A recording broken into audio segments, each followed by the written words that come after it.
వినిపించే కథలు ఇవి వినిపించే కథలు వెంపటి కామేశ్వరరావు వినిపించే కథలు వినిపించే కథలు ఇవి వినిపించే కథలు.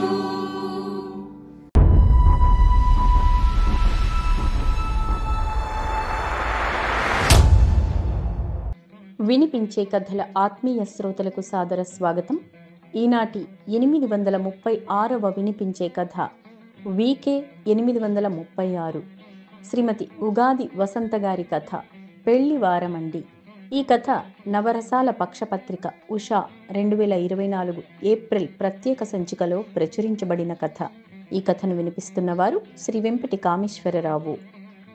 రచయిత్రి శ్రీమతి ఉగాది వసంత విశ్రాంత Visakha steel plant finance manager.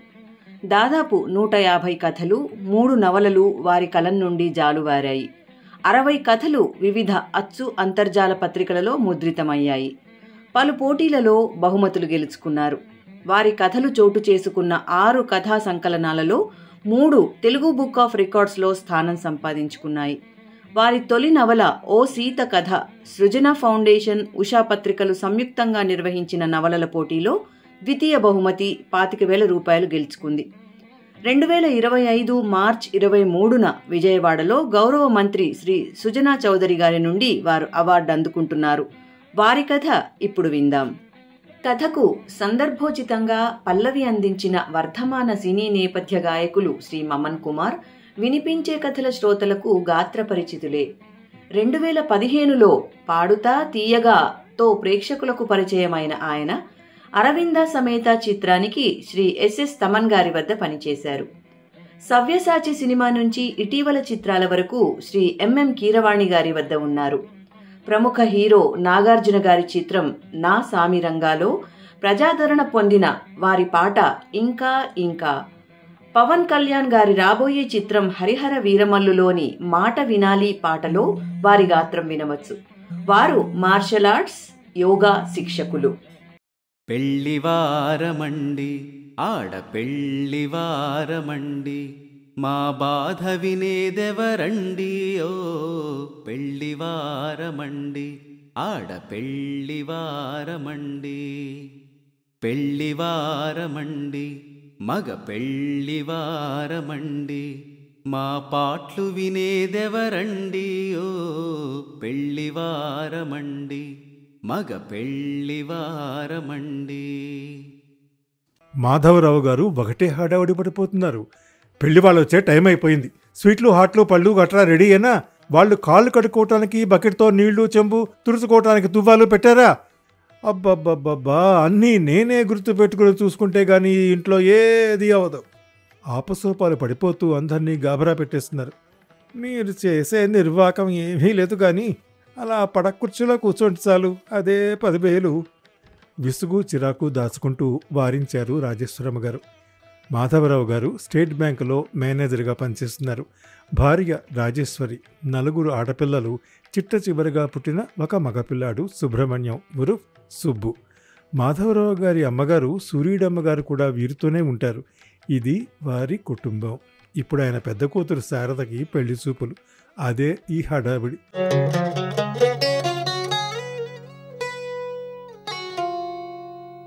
పెళ్లివారు రానే వచ్చారు. మాధవరావు గారి హడావుడికి అడ్డు ఆపు లేకుండా ఉంది. రండి రండి, కాళ్ళు కడుక్కొని ఇదిగో ఈ తువ్వాలతో తుడుచుకోండి. రండి, ఇలా కూర్చోండి. ఫ్యాన్ గాలి బాగా తగులుతోందా? మా వైజాగ్లో ఎండలు వాయించేస్తున్నాయంటే నమ్మండి. పైగా ఇక్కడ చెమటలు జాస్తి. ఆయన వాగ్దాటి అలా కొనసాగుతూనే ఉంది. ఆయన ఏంటమ్మా అంత బ్రహ్మరథం పట్టేస్తున్నారు వాళ్ళని. మాధవరావు గారి హడావుడి పిల్లలకి నచ్చడం లేదు. పిచ్చి వెర్రి ఎక్కిపోతున్నారు. ఆయన విన్నారంటే ఇంకేమైనా ఉందా? ఊరుకుంటారా బాబు, వారించింది పిల్లల్ని. అయినా మనం ఆడపిల్లి వారం కదర్రా, వాళ్ళు మగ పెళ్లివారు. ఇలాంటివి సర్వసామాన్యం.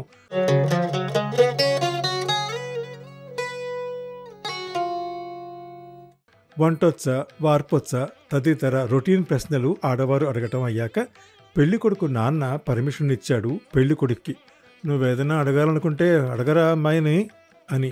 నాకు పాటలంటే ఇష్టం, మరి మీకో అని శారద వంక చూస్తూ అడిగాడు రామకృష్ణ. శారద తల దించుకుని తల ఊపింది ఇష్టం అన్నట్టుగా. సిగ్గు ఓ పక్క, ఏం సమాధానం చెబితే ఆనక తండ్రి ఏమంటాడో అనే భయం మరో పక్క. అంతకు మించి ఎలా చెప్పాలో తెలియని సందిగ్ధత. ఎలా చెప్పినా అర్థం కావాల్సిన వారికి ఆ మూగ సందేశం అర్థమైంది. అభ్యంతరం లేకపోతే మీకు ఇష్టమైన పాట ఒకటి పాడతారా? సంస్కారం సంశయిస్తోంది. సిగ్గు తన చెంగుని ఓ మారు సరిచేసుకుంటే శారద తన గొంతు సవరించుకుని పాడటం మొదలుపెట్టింది. ఇరువైపు పెద్దలకి ఈ పాటలు, పద్యాలు, ఈ తతంగం ఏమాత్రం ఇష్టం లేదు. ఎందుకంటే వాళ్ళ దృష్టిలో కాపురం చేయడానికి ఇవేమీ అవసరం లేదని. కలలు కన్న రాధ కనులలో మనసులో గోపాలుడే రాగరంజితంగా సిగ్గుతో స్వరం కలిపి పాడింది శారద. పాట అయింది. రామకృష్ణ లేచి చప్పట్లు కొడుతూనే శారదకి దగ్గరగా వెళ్ళి, ఇక మీదట కలలు కన్న శారద కన్నులలో మనసులో రామకృష్ణుడే అని పాడుకోండి అనేసి కాసేపాగి, అది మీకు ఇష్టమైతేనే సుమా అని తన అంతరంగం తెలియజేస్తూ ఆమె అభిష్టానికి కూడా పెద్దపీట వేశాడు. సంస్కారంతో అతనికి సహవాసం కాబోలు. రామకృష్ణ చర్యలేవి కూడాను రామారావుకి సుతరాము నచ్చటం లేదు. ఇంకాగలేక, నాయనా రాము, ఓసారి అలా ఆ వరండాలోకి రానన్నా పిలిచింది ప్రేమగా అని అందరినీ భ్రమింపజేసినా అది ఏమిటో తండ్రి కొడుకులకి మాత్రమే తెలుసు. ఏమిట్రా పైత్యపు చేష్టలు? ఇలా నీ మటుకు నువ్వు ఇష్టారాజ్యంగా ప్రవర్తిస్తుంటే మా పెద్దరికానికి ఇంకో విలువే ఉంటుందిరా. మనం మగపెళ్లి వాళ్ళం, కాస్తంత టెక్కు ప్రదర్శించాలి. నువ్విలా చొంగ కాల్చుకున్నట్టుగా కుక్కలా వేషాలిస్తే వాళ్ళు ఏదంటే దానికి గంగిరెద్దులా తలూపి తాళి కట్టేయాల్సి ఉంటుంది. పద, లోపలికి తగలడు. ఇంక నీకు డైలాగులు లేవు, అంతా మూకాభినయమే. హుంకరించింది కంఠం. కానీ పెదాలు నవ్వుని లాక్ చేసి ఉంచాయి. డైలాగ్కి ఎక్స్ప్రెషన్కి ఏమాత్రం సంబంధం లేదు ఇక్కడ. ఎందుకంటే చూసేవారికి తండ్రి కొడుకులు ఎంతో సఖ్యతగా మాట్లాడుకుంటున్న భావం వ్యక్తపరచాలిగా మరి. కానీ లోపల చాలా ఆనందపడుతున్నాడు రామకృష్ణ. నా అన్న ఇప్పుడెంత గొంతు చించుకున్నా పర్వాలేదు, తను చెప్పాల్సింది ఆమెకు చెప్పేశాడు. ఆమెకు అది అర్థమైంది.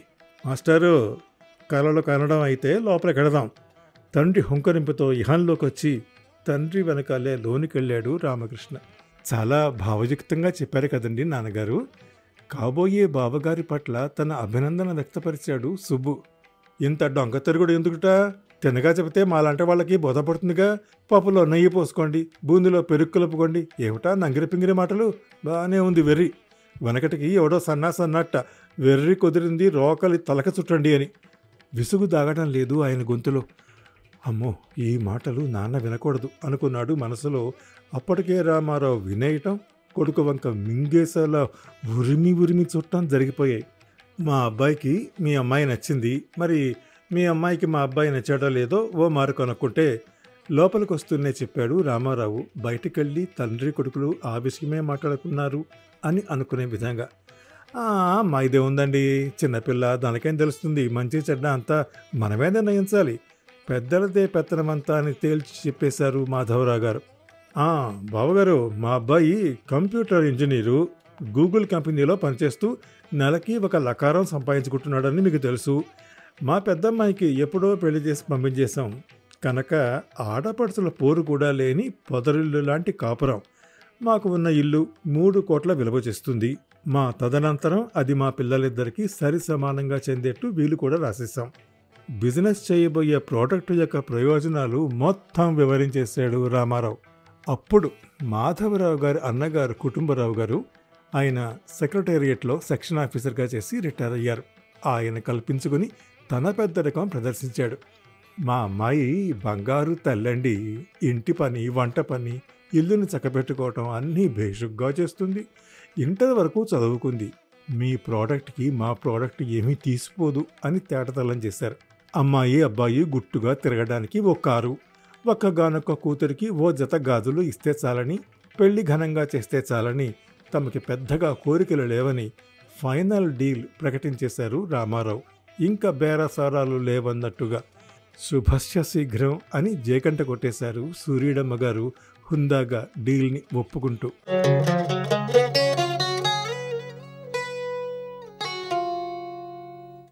మగ పెళ్లివారు వెళ్ళిపోయాక పెద్దలంతా హాల్లో కూర్చున్నారు. ముందుగా కుటుంబరావు గారు కదిపారు. ఒరే మాధవ, అబ్బాయికి అమ్మాయి నచ్చింది, అబ్బాయి మంచివాళ్లానే ఉన్నాడు, ఉద్యోగం సద్యోగం అన్నీ బాగానే ఉన్నాయి. అయితే ఆ కుటుంబం గురించి క్షుణ్ణంగా వాకప చేయాలరా. నేనెత్తి నోరు మొత్తుకునేది దాని గురించేనర్రా. వాళ్ళ సంస్కారం మర్యాదలు ఎలా ఉంటాయి ఆ నోట వాళ్ళ చుట్టుపక్కల వారి ద్వారాను తెలుసుకుంటారా అని. నా మాట పెడచెవిని పెట్టకండి. మగ పెళ్లి వారం అనే పెడసరం పొగరు నరనరాన జీర్ణించుకుని ఉంటారు వాళ్ళు.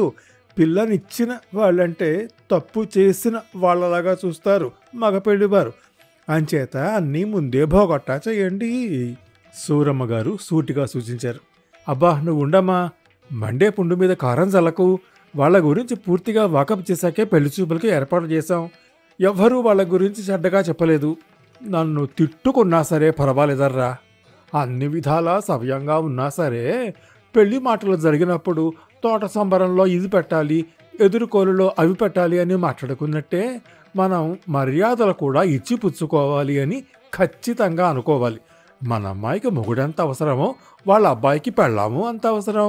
మా పెళ్ళిళ్ళప్పుడే ఇంత ఖచ్చితత్వం ఉన్నప్పుడు ఆడవారు విమానాలు నడిపేంతగా ఎదిగిన ఈ రోజుల్లో ఎందుకర్రా ఈ ముసుగులో గుద్దులాట? మా అమ్మగారి మౌనం కుండ బద్దలు కొట్టింది.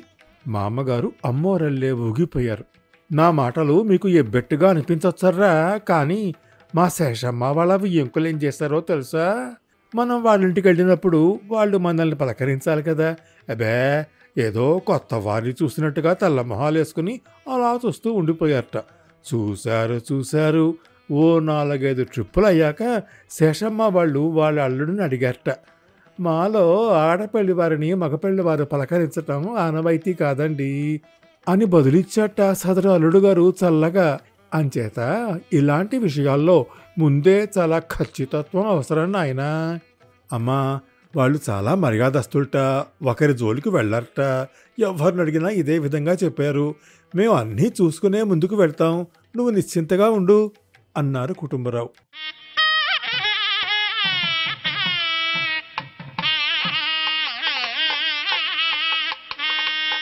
పదండి, మగపెళ్లి వారు వచ్చేస్తున్నారట, జంక్షన్లో ఉన్నారట. ఎదురు సన్నాహానికి మనం వినాయకుడి గుడి దగ్గర ఉండాలి కదా. త్వరగా రండర్రా, వాళ్ళు మనకన్నా ముందొచ్చేస్తే చాలా అసహ్యంగా ఉంటుంది. కచ్చలో కందులు వేపేస్తున్నారు మాధవరావు గారు. సన్నాయి మేళం ముందు రాగా అందరూ సందడిగా బయలుదేరారు. ఇంతలో ఆకస్మికంగా గుర్తొచ్చినట్టు, విడిదింట్లో మంచినీళ్ళు తగినన్ని గ్లాసులు తువ్వాళ్ళు పెట్టారా? అక్కడ మన వాళ్ళు ఎవరెవరున్నారు? ఆ నానాజీ గాడైతే చెప్పింది బాధ్యతగా చేస్తాడు, వాడే ఉంచండి అక్కడ. వాడైతే మగపెళ్లి వారి అవసరాలు శ్రద్ధగా చూస్తాడు. సన్నాయి మేళం కూడా వినిపించినంత గట్టిగా ఖంగుమంటోంది మాధవరావు గారి కంఠం. ఓసారి ఏమైందో తెలుసా? మగపెళ్లి వారికి కాఫీలు చల్లగా ఇచ్చారనే విషయం మీద మాటా పెరిగే పెళ్లి ఆగిపోయింది. అంచేత విడిదింట్లో ఏ తలమాసిన వెధవనో అక్కడ పెట్టామనుకో, ఇలాగే ఉంటుంది వ్యవహారం. అబ్బాబ్బా, శుభమా అని పెళ్ళవుతుంటే ఈ చండాలం అంతా ఇప్పుడు ఎందుకు చెప్పండి? విసుక్కోకుండా ఉండలేకపోయింది రాజేశ్వరి. పెళ్లిలో బాజాలతో పాటు మాధవరావు గారి గొంతు కూడా వినిపిస్తూ ఉంది చివరిదాకా. అప్పగింతలప్పుడు కన్నీరు మున్నీరవుతున్న రాజేశ్వరి పిల్లల్ని చూసి ఈయన గారికి చిర్రెత్తుకుపోయింది. మీరు అంతలా ఏడిస్తే ఈ పెళ్లి బలవంతంగా చేస్తున్నారు కాబోలు అని అపోహపడతారు మగపెళ్లివారు.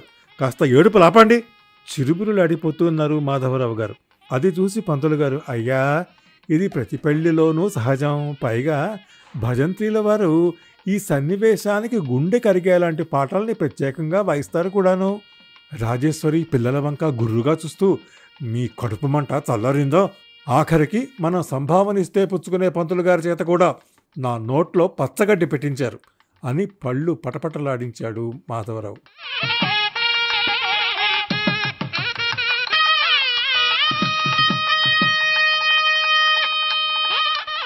పెళ్ళై భోజనాలయ్యాక పెద్దవారంతా ఓ చోట చేరి సాగిలబడి పిచ్చాపాటి ప్రారంభించారు.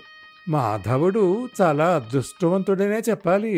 మంచి సంబంధం దొరికింది. వియ్యాలవారు దేనికి పేచీ లేదు అన్నారు మాధవరావు గారి పినతల్లి జోగులాంబ.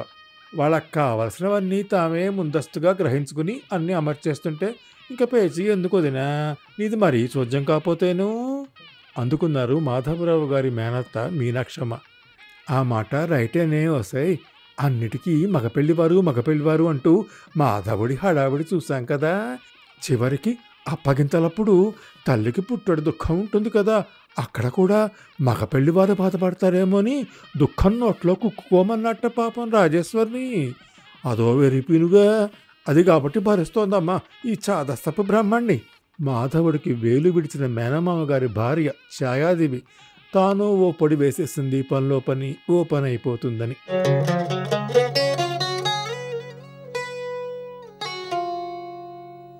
భోజనాదులయ్యాక శారదని అత్తారింటికి తీసుకువెళ్ళేటప్పుడు రాజేశ్వరి, పిల్లలు, సూర్యుడమ్మగారు వాళ్ల దుఃఖాన్ని ఆపటం ఎవరి తరము కాలేదు. శారద కూడా అంతే. రామకృష్ణ శారద భుజం చుట్టూ చెయ్యేశాడు ఓదార్పుగా. ఎలా ఓదార్చాలో అంతుబట్టని సన్నివేశం అది. ఎవరిని ఓదార్చుకున్నారో, ఎవరి దుఃఖం ఎలా తీరిందో, అసలు తీరేదా అది? మొత్తానికి పెదనాన్న దొడ్డ వెంటరాగా ఎన్నో ఆటలకి అలవాలమై మరెన్నో మధుర స్మృతులు పదిలంగా దాచుకున్న తన బొమ్మరింటిని వదిలి మెట్టినింటికి తరలి వెళ్ళింది శారద. ఒక స్త్రీ జీవితంలో అత్యంత క్లిష్టమైన ఘట్టం ఇది. ఎవరు రచించారో గాని. బావగారు, రేపు మీ వాళ్ళందరినీ తీసుకుని ఉదయం 8 కల్లా మా ఇంటికి విచ్చేయండి. గృహప్రవేశం, సత్యనారాయణ స్వామి వారి వ్రతం ఉన్నాయి కదా, టిఫిన్లు భోజనాలు మా ఇంట్లోనే, మర్చిపోకండి అని కారు కదులుతున్నప్పుడు సెల్వంక చూసుకుంటూ నిర్లక్ష్యంగా చెప్పాడు రామారావు గారు. అది అందరూ గమనించినా కిమ్మం లేదు ఎవరు కూడా.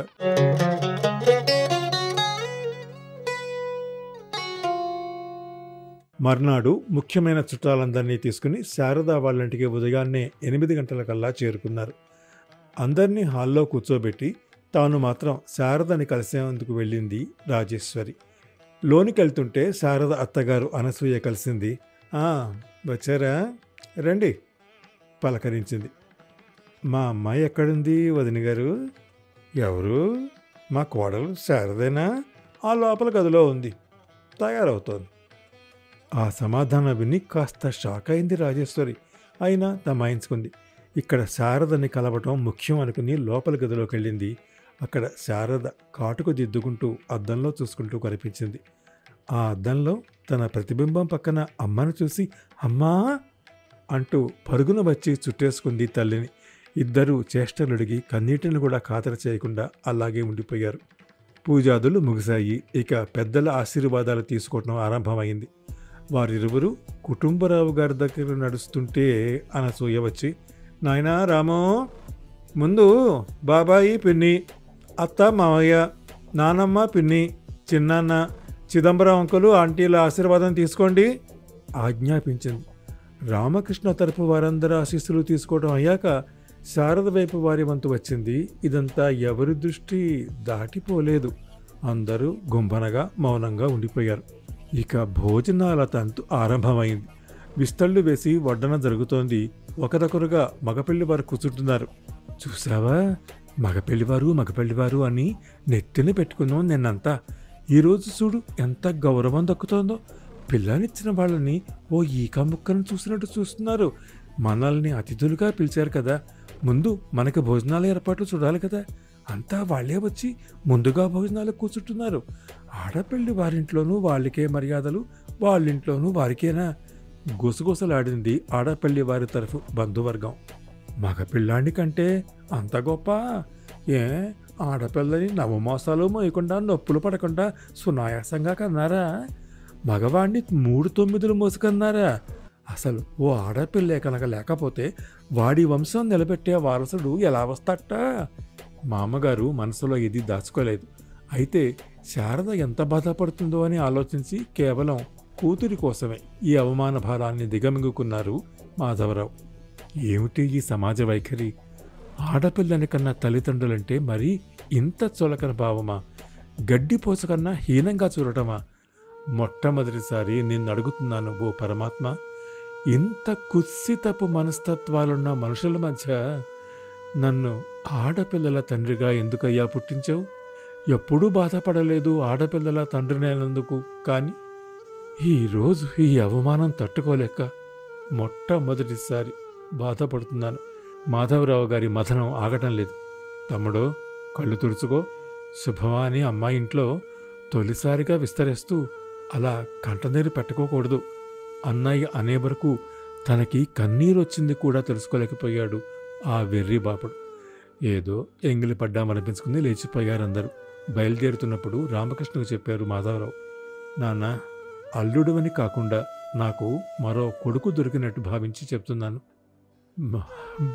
మా బంగారు తల్లి జాగ్రత్త.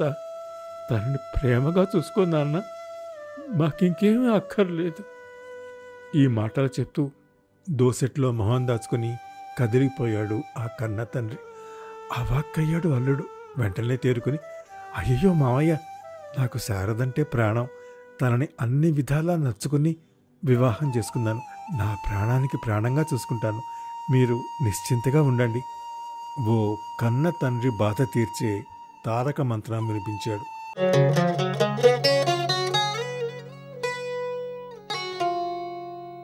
పదహారు రోజుల పండక్కి పంపమని అడిగితే వాళ్ళ ఆచారం ప్రకారం వాళ్ళింట్లోనే జరపాలని మీరే అటురండి అన్నారు. గుమ్మల్లోనే శారద ఎదురుపడి గట్టిగా వాటేసుకుని కన్నీరు మున్నీరైంది తల్లిదండ్రుల్ని చూసిన పరవశంలో. రామారావు అక్కడే ఉన్నారు. ఎవరితోనో ఫోన్లో మాట్లాడుతూ చిన్న చిరునవ్వుతో పలకరించారు. లోపలున్న అనసూయ ఓ గంట దాకా బయటికే రాలేదు.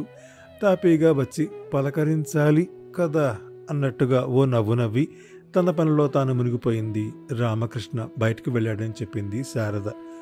కూతురి ఆనందం కోసం ఈ అవమానాలు బాధని పంటి బిగువన భరిస్తూ ఉన్న మనసులో మాత్రం ఏమోలో గూడు కట్టుకున్న ఆవేదన, అది కూతురితో కూడా పంచుకోలేంది.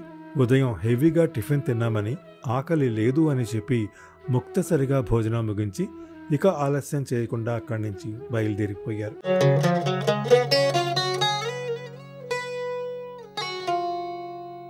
అడుగడుగున తమకు జరుగుతున్న అవమానాలు భరించి భరించి ఇక ఉగ్గబట్టుకోలేకపోతున్నారు. ముందుగా కుటుంబరావు గారి అనుభవం మాట్లాడింది. ముందు నుంచి కూడాను మగపెళ్లివారు అని వాళ్ళని కొండక్కించి వారికి అదనపు కొమ్మలిచ్చింది ఆడపెళ్లివారే. అందుకే వాళ్ళేదో ముమ్మారు పుట్టినట్టు ఇంద్రలం చంద్రలం అనుకుని అంతలా ఎక్కి కూర్చుంటారు. ఆడపిల్ల తరఫు వారంటే ఎప్పుడూ చిన్నచూపే మగపెళ్లివారికి ఇది అనాదిగా జీర్ణించుకుపోయిన అంశం. చదువున్నవారు చదువు లేనివారు అన్న తేడా ఉండదు.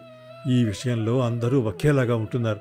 ఇప్పుడు కొత్తగా చర్చ అనవసరం. మనందరికీ కావాల్సింది మన అమ్మాయి అక్కడ సుఖంగా ఉండటం.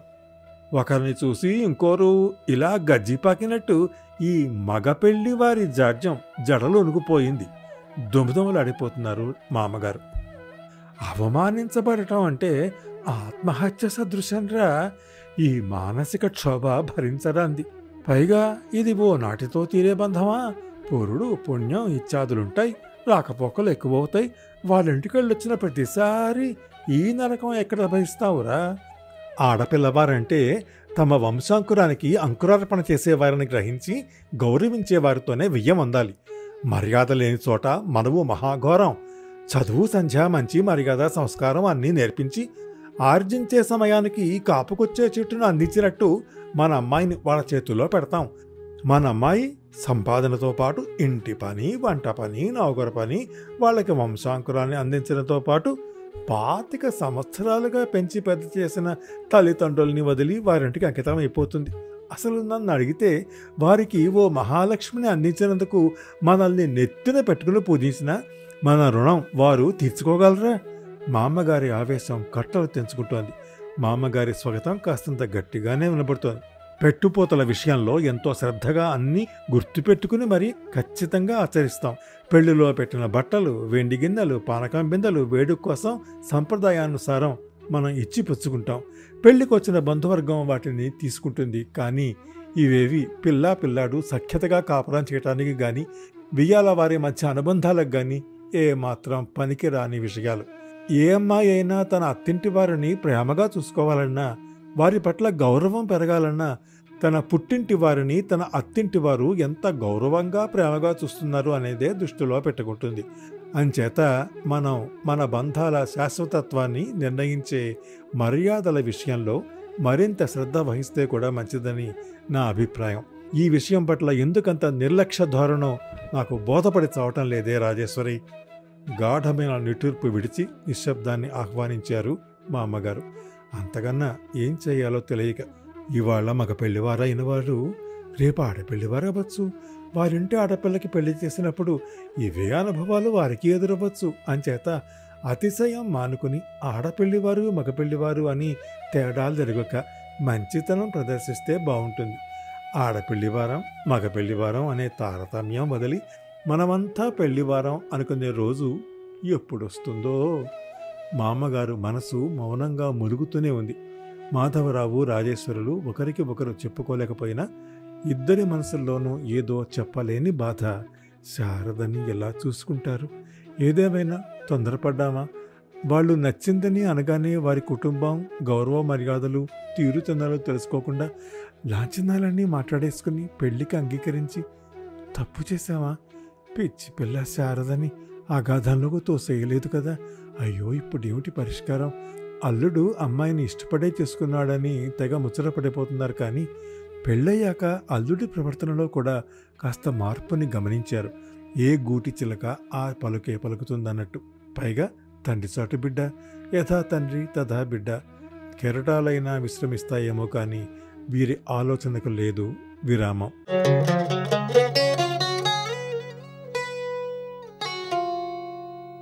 నాన్న, నేను ఆయన అత్తయ్య గారు మామయ్య గారు కలిసి తిరుపతి వెళ్తున్నాం. శ్రీరామనవమికి ఆయనకి సెలవు కదా, అది పురస్కరించుకుని మరో 2 రోజులు సెలవు పెట్టుకుని వెళ్ళొచ్చేద్దాం అన్నారు. సడన్గా ప్లాన్ చేశారు. మేము ఊరు నుంచి వచ్చాక ప్రసాదం పట్టుకుని మేమిద్దరం మన ఇంటికి వస్తాను నాన్న. శారద ఫోన్ చేసి టకటక ఒకటో ఎక్కం అప్పచెప్పినట్టు చెప్పేసింది. సరే అమ్మా, క్షేమంగా వెళ్ళి లాభంగా రండి. శుభం తల్లి, దీవించింది కన్నతండ్రి హృదయం. శారద గొంతులో ఆనందపు సరిగమలు విని ఆ పితృ హృదయం ఆనంద భైరవి ఆలపించింది.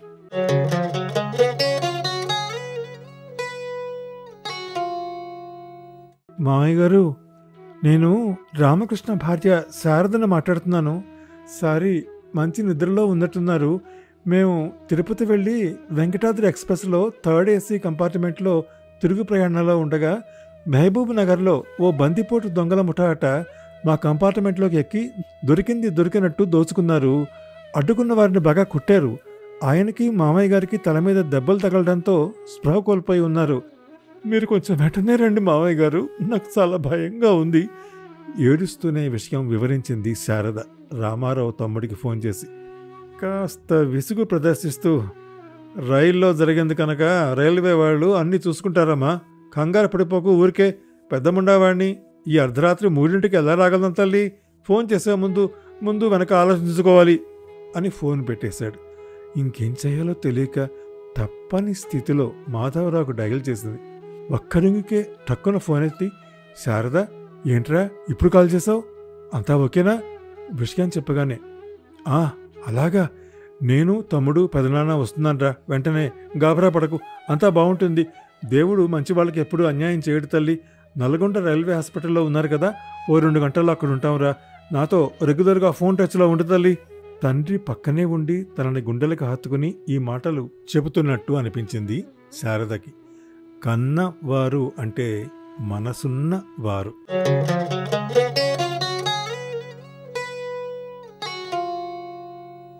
వారిని డిశ్చార్జ్ చేశాక అందరినీ తమ ఇంటికి తీసుకెళ్లారు మాధవరావు గారు. శారద ఒక్కర్తి ఇంటా బయట చూసుకుంటూ ముగ్గురికి టైం ప్రకారం సపర్యలు చేయటం కుదరని పని అని వాళ్ళ నలుగురిని తమ ఇంట్లోనే ఓ 4 రోజుల పాటు ఉంచుకోవాలని నిర్ణయించుకున్నారు. పూర్తిగా స్వస్థత చేకూరాకే వారింటికి పంపాలని గాఢంగా అనుకున్నారు. ముందు రామారావు గారు అంత సుముఖత చూపించలేదు. కానీ తమ పరిస్థితి చూసుకున్నాక, తన వారి తూతూ మంత్రపు పలకరింపులు చూశాక అన్యమనస్కంగానే అంగీకరించారు. కానీ అనుక్షణం అతని మనసులో ఎంతో అపరాధ భావం నెలకొని ఉంది. తను, తన కుటుంబ సభ్యులు, శారద తల్లిదండ్రుల్ని ఎంత న్యూనతగా చూసాం. కేవలం వారు ఆడపిల్ల తల్లిదండ్రులనే ఒకే ఒక కారణంతో మేము మగపిల్లి వాళ్ళం బెట్టుసలుగానే ఉండాలి అనే భావంతో. ఇప్పుడు అదే ఆడపిల్లివారు తను కష్టంలో ఉన్నానని తెలియగానే రెక్కలు కట్టుకుని వాలారు. సమయానికి హాస్పిటల్కి చేర్చారు. ఇప్పటిదాకా ఎంత ఖర్చయిందో కూడా తనకు తెలియదు. తను కోడలతో ఫోన్ చేస్తే సొంత తమ్ముడు ఏం చేశాడు? విసుక్కుని ఫోన్ పెట్టేశాడే. ఇదేనా రక్త సంబంధానికి ఇచ్చే విలువ? మరి ఆ మాధవరావు నాకు రక్త సంబంధికుడు కాదే, మరెందుకంత శ్రమ పడుతున్నాడు మా అందరి కోసం? అంతెందుకు, నాకొచ్చిన ఇదే కష్టం మాధవరావుకు వస్తే తను ఇంత చేసేవాడా? అంతఃకరణ శుద్ధి మొదలైంది. ఓ నెల రోజుల పాటు అన్ని సపర్యలు దగ్గరుండి చేసి కంటికి రెప్పలా చూసుకున్నారు మాధవరావు ఇంకా వారి కుటుంబ సభ్యులు.